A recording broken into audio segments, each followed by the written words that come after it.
Cheers. Cheers to fall. That was the scariest haunted house I have ever been in. Update, guys, I got lost in the cemetery. I lost my dad and my sister. We are at Shocktoberfest right now, and we've signed up for 3 different attractions. Right now we're in line for the zombie hayride. We're gonna do a Prison of the Dead haunted house and a 3rd haunted house, which I'm not quite sure about yet, but you guys will see what it is. Let's see how I handle this. And genetically engineered zombies. You might be thinking, how did this all happen?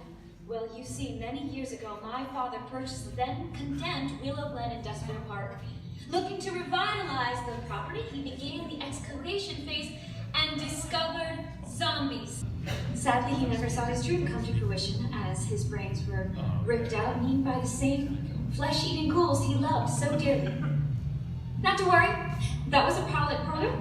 We have since worked out all the kinks.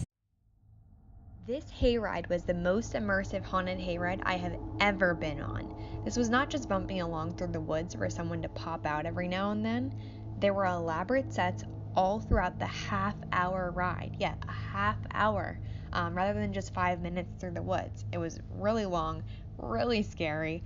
It included garages and warehouses that had entrances that closed behind your wagon, set pieces that would appear to be falling on us just to stop short, stunt actors on bungee cords, and just amazing theming. This was hands down the longest and best hayride I have ever been on. I didn't think the next attraction could come close to being as elaborate and as scary as the hayride until it was. Now we're on the bus about to go to prison. We just finished up the prison, and let me tell you, that was the scariest haunted house I have ever been in. When I say do not bring your children to this, do not bring your children to this. It was, like, I don't want to say awful, but it was like awfully scary because there were spaces that were just completely black and you had to just feel around with your hands. And luckily I was connected to my boyfriend and one of our friends, so I had someone in front of me and as the caboose, so I was not messing around with people in front of me or behind me, but we kind of navigated through the black space just using our hands. It was really scary, and there were other spaces that we just had to crawl through, like hunched over, which I do not do well with, like spaces that make me claustrophobic. And there were strobe lights on top of that, so I really had to like be strong and get encouragement from David, but it was awesome.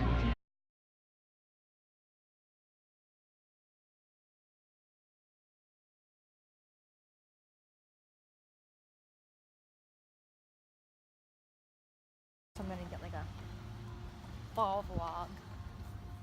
That can be my opener. Fall vlog.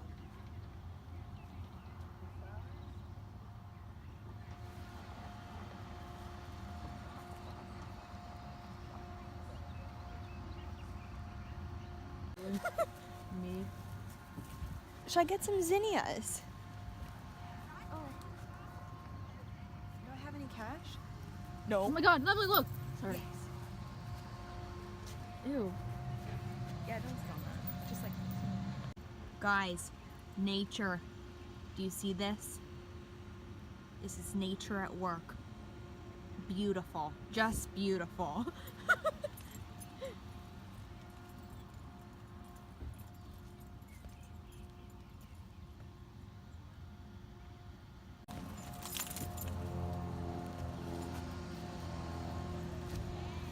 Kate, this is gonna be the perfect pumpkin picking. Shut up. I'm really into, what do you call those? What do you call the phrases that are, the same letter at the first? Does this house not look like Hocus Pocus? Because it does. Cheers. Cheers to fall. That's pretty funny. That is the perfect pumpkin, though. Good job. Well done. Thank you.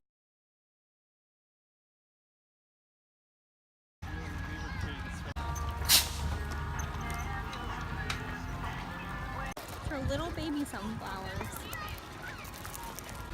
so we are playing this puzzle game, and the rules are that you have to start by stepping from white pad to white pad, and you may not cross the same color twice in a row as you make your way to the end. So Dad's gonna try, and he can't cross the same color twice in a row. Do you have it, Hannah? Okay, Hannah thinks she does. So you have to get from the start pad to the end pad without going like red, red, green, green. You have to alternate colors. So let's see Hannah give it a try.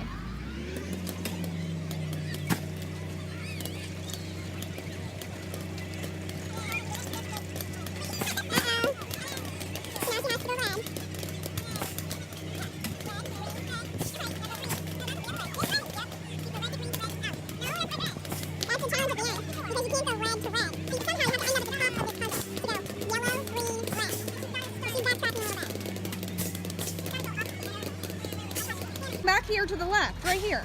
You were right here. Come back. Okay, I was here. You were right there. Now go all the way home. Oh. She can't. She came across red. She can't. Oh, God, Allie. I thought that was it.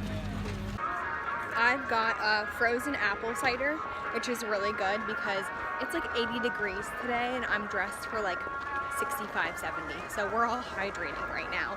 We're not doing the corn maze, but my frozen cider is really good. We also got some cookie dough in a cup, which is really good. We wish it was colder, but it's still good. All right, Paige. Let's see, how do we do this?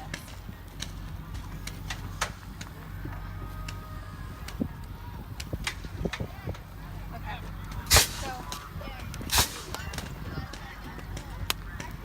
here's the aimer right I think you here. have to push this in and pull it out once to load it. Okay. That's just but that loads it. Dad, oh, I touched it by accident. I touched it by accident. I got nervous. Just don't hit that. Take Okay, your I'm hand not. off I'm of not. it. Hang on a second. I don't want in. Yeah, one in. Okay, ready? You gotta do it higher though. Whoa, just a little high. A little too high? It's like 6 inches too high. Oh, you touched it. Okay, try again. Here we go. Ready? Now you know what I was doing. All right. Now you understand. Don't, be careful. Be careful. Get it. It's right here. I did it. Okay, we by all did accident. it. Okay.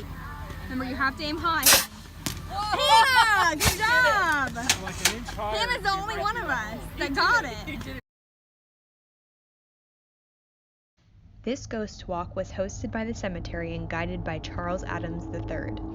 All the ghost stories that he told were specific to either this cemetery or the surrounding areas, and were often focused on the tragedies that have occurred there. The story I found most interesting was in part because I had heard the same story from a family friend who had had a personal experience related to this legend. The legend goes that in 1875, a man named Philip, who was married to a woman named Louisa, whom with he had 3 children, was openly courting another woman that he eventually brought into their home. He had asked Louisa to leave with their 2 older daughters and leave their youngest child to be raised by he and his mistress.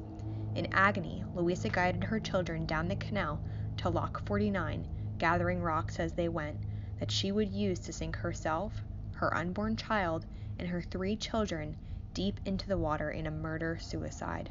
This incident is recorded in area newspapers, and their graves can be witnessed in a nearby cemetery.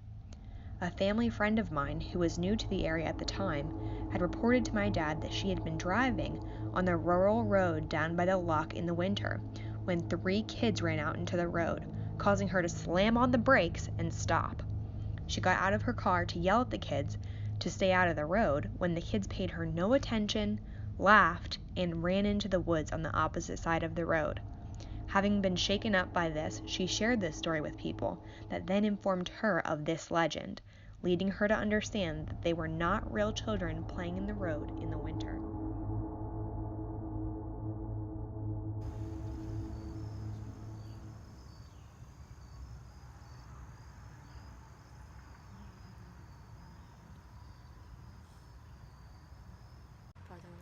Hey guys, so we just got finished up on a ghost tour of Allenbach Cemetery. which is a really, really old cemetery, and the ghost tour was put on by an author of paranormal. So it was pretty cool. A couple stories that I knew already, and then otherwise some new stories, but it was a pretty good experience. As you can see, it's light out, so it's very interesting that a ghost tour happened during the daytime, but it was nice. Update, guys, I got lost in the cemetery.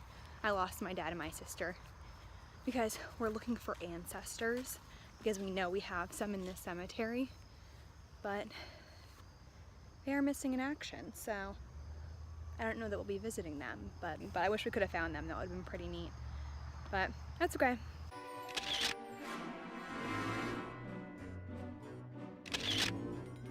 Tell me in the comments your favorite haunted attraction. Have you been to Shocktoberfest before? What did you think? Where is it on your scary scale of 1 through 10? And what pumpkin carving ideas do you guys have for me? Don't forget to see more videos like this about my adventures. Click the subscribe button for whatever adventure is next.